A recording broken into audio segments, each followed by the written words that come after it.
The Federalist CEO calls for Republicans to draw up lists of Democrats to put in prison after Trump verdict. Sean Davis, the CEO and co-founder of the right-wing website The Federalist, called on Republicans to drop a list of Democrats to put in prison after Trump's conviction. He's saying in 2016, the presidential race was decided based on candidates releasing lists of potential Supreme Court nominees. In 2024, I want to see lists of which Democrat officials are going to be put in prison. This is what happens when you cross the Rubicon. I think many people are saying this may be, the conviction of Donald Trump could be the crossing of the Rubicon by Democrats. No, I think it's the evidence that the Rubicon got crossed a long time ago. And perhaps it was when they brought the criminal charges in the first place. When they decided to make these moves to use the legal system to try and steal power in an election, that's when they crossed the Rubicon. The conviction of Donald Trump is when they actively started fighting. So there's a big difference. But a lot of people are responding to this saying actions meet consequences. Why would not Republicans decide they want to put Democrats in jail? I don't understand why they wouldn't. I mean, first off, let the man talk, free speech. If he wants to make a list, that's great. I think part of the issue here is people want to take something that feels so wrong, like people who feel as though this trial was founded on terrible ideas, brought at the wrong time. People who believe this was sort of a corrupt process and who are really shocked by this conviction, they want to be able to feel like they can take action, move forward. So that's why you're seeing all these donations come in, right? People are saying, I want to do something because this is wrong. I think being able to look back and say, I can't remember, one of the congressmen had a similar post that was like, the DAs and secretaries of states need to get active now. I'll look the tweet up to get it more specific in a second. But this need to say, like, we aren't going to just sit by and let this happen. We are going to take action is serious. And I think it's instinctive. Why wouldn't you want to do something? Why wouldn't you want to hold accountable people who you feel like are abusing the system, and especially when it affects you? I told Trump to his face, I want to see prosecutions. I think everybody agrees. You did a great job, by the way. Oh, thank you. No, you really did. It was one of the best interviews with him I've seen. Wow. I mean, we only got 16 minutes and 50 seconds. I know, but you asked real questions like the one you just said. I mean, most of the time I feel like when people interview him, the interviews are kind of just the same. It's the kitchen table kind of stuff. You ask stuff that people really want to know about. Will there be justice? Will there be retribution? Like, people are angry about this stuff. And I mean, to the point that you were making, Hannah, it's like...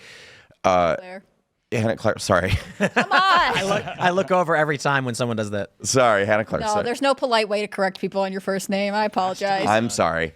Anyway, we're talking about Joe Biden going to prison. I may have lost my train of thought.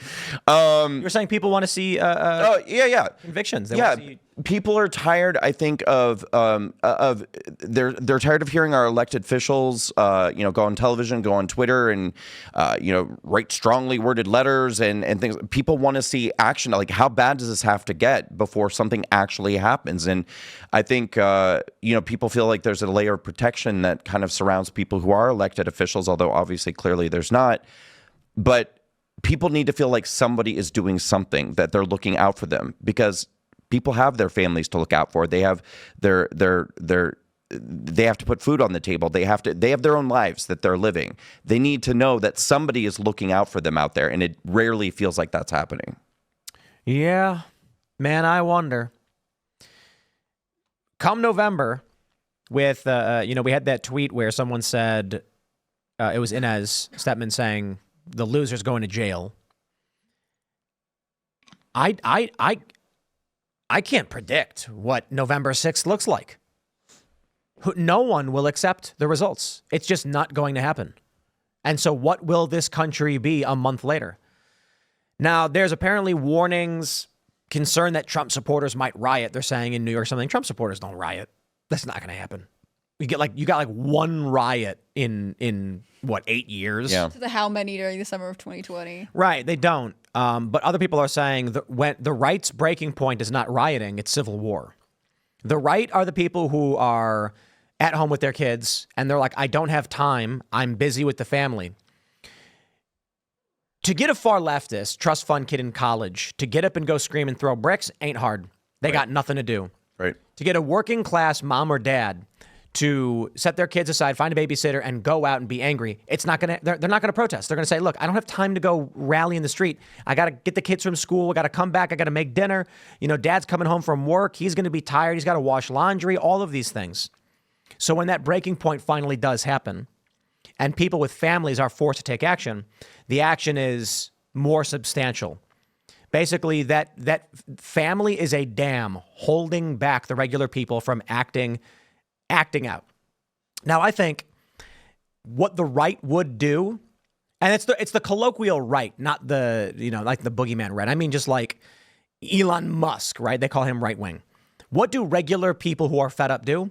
Break confidence in the system. They stop listening. They might not pay their taxes. I mean, that would be one of the most devastating things. They're not going to go out and protest. They're just going to be like, I don't even know what the point. There's no government, so why am I paying? And then all of a sudden, we just see April 2025 record low tax filing, something from people who just don't think there's a government anymore. It's kind of a lose-lose situation because even if they succeed, by they I mean the ones doing this to Trump, then to me it's like, well, what is this? Well, understand their motivations. They don't care if the system burns down. They're scared that they will lose power. Right. And so these are the kind of people that are willing to throw wave after wave of their own men into kill bots if it means they can stay in political power. It's not great, It's rough times out there. I think this is the challenge, like you were saying before. The family is sort of this thing that keeps you together. Like if you could lose everything, aka your children, your marriage, the financial stability that you're trying to create for them, you act very differently than someone who is like, well, I don't care about anything. In fact, they're sort of an accelerationist. They're like, the only way to get through the system is to dismantle it. That is difficult to sort of compete with, and I think that has always been the challenge between sort of more conservative leaning people versus more progressive leaning people. You know what I think? I wonder if civil war is possible in a large enough nation, right? The Soviet Union fell apart. They certainly were oppressing people in different areas. You had the Holodomor, and it was awful. People couldn't eat. But there's not enough proximity to actually have a real civil conflict. So what happens? It just dissolves. And then the regions coalesce around their power structures, their urban centers, and form their own independent nations after the fact. When you look at a lot of the civil wars throughout history, the difference between the United States Civil War versus, say, Spain or which I guess you can call the Bolshevik Revolution or the French Revolution, the size of the country. If you have one urban center of control, France, for instance, is about as big as Texas.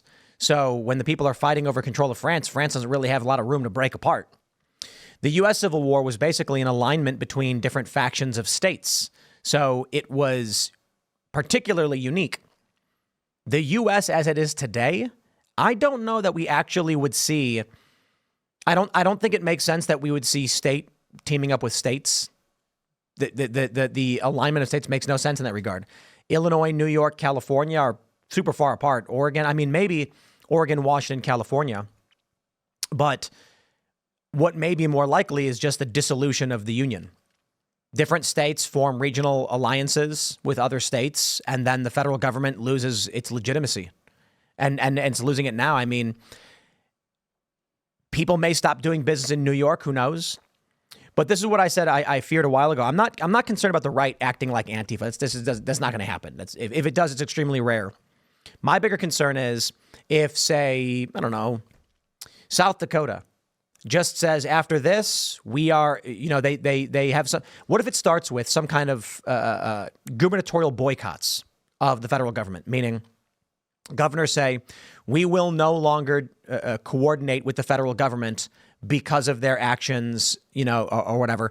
It may start with Republican states cutting off all ties to New York, saying we no longer have communications with or do business with New York. And I think that's a real possibility. Why? New York as a state is trying to shut down the presidential election for all of the other states. Right. So if you're a red state right now, and I wouldn't be surprised to see someone like Ken Paxton in Texas make this move, they say Texas has no authority to prevent the people. New York has no authority to prevent the people of Texas voicing their opinion for who their president should be. And New York is interfering in the constitutionally protected practices that we all share under the Union. And then say, I mean, we might see states suing New York to the Supreme Court, calling this election interference at a federal level through the state courts. We saw it with Texas v. Pennsylvania in 2020, and the Supreme Court went, oh, but we're so scared we won't get involved, and they should have, because now it just gets worse. But we may end up seeing states, I don't know, Alabama, Arkansas, Texas, many of the southern states just say outright, we no longer communicate, we no longer trade with, we no longer travel to New York. New York is persona non grata. Thanks for watching this clip from Timcast IRL. Make sure to check out the live show Monday through Friday at 8 p.m. on this channel. Subscribe and we'll see you all there.